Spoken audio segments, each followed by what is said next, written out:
So Ron, let's hear more about the other parts of the concept plan. Yeah, I know we covered some in the first video, and it's going to take several of these videos to get through all the components of the concept plan, but it's important that people know that there are solutions out there, that other cities have implemented these things. The third item on the list in the concept plan, and they're kind of in order of importance, at least for the first few, and then they become kind of subordinate. Although if you start gutting it and taking all of them away, then pretty soon you don't have a concept plan, and it's a whole lot easier to add them back than it is to take them out. But number 3 is the parking requirements. You know, cars have changed a lot in the last 50 years. They just built a whiskey bar across from my condominium that has 0 parking spaces. 0. A whiskey bar. I went over there and I said, where are you guys planning on parking? Because you can't come over here and park in my condominium. And they said, well, no, all our people come by Uber. And I said, well, that's a load of crap. I don't believe that. Well, you know what? They've been open a year now, and there's plenty of parking. The Ubers bring the people and take them. That younger generation. Yeah, the younger generation. The other thing is, as pointed out in strong towns, parking lots don't produce revenue. They produce large expanses of concrete.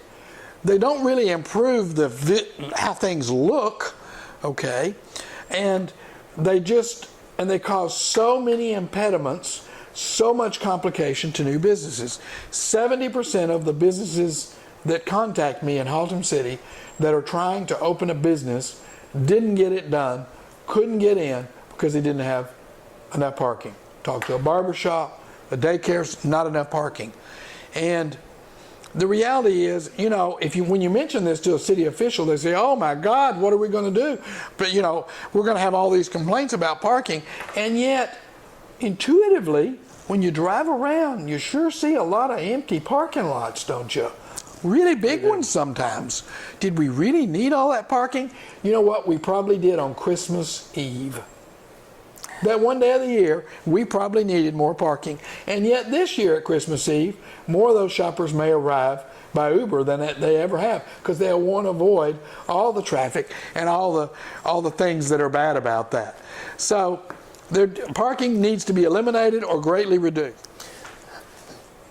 Ron, in businesses like this, in your concept program, what opportunities do businesses have to expand their products and revenues as accessories? Well, you know, the city has broad administrative discretion to allow a lot of things, and accessory uses is one of them.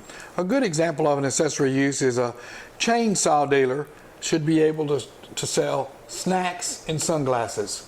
Okay, it's not a major part of his business, but in a lot of cities, and I believe Haltom City to be one of them from talking to the businesses here, that if you branch into something else, you got to come and get a new CO. And it just doesn't make any sense. Of course, employees in the city, God bless them, they really do have a hard job, are more adverse to making administrative decisions than they've ever been.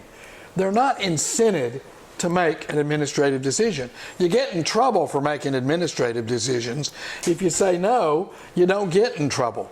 So, you know, I always say the fish rots from the head, and if the city manager wants staff to make administrative decisions, he needs to make that happen.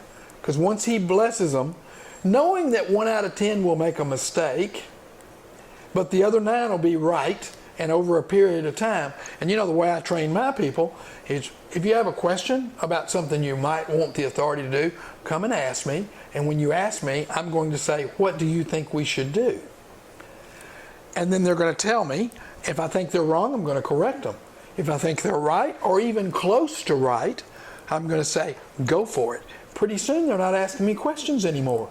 Mm-hmm. They figured out what they can and can't do, what their authority is. We don't see that in cities, except with really progressive city managers.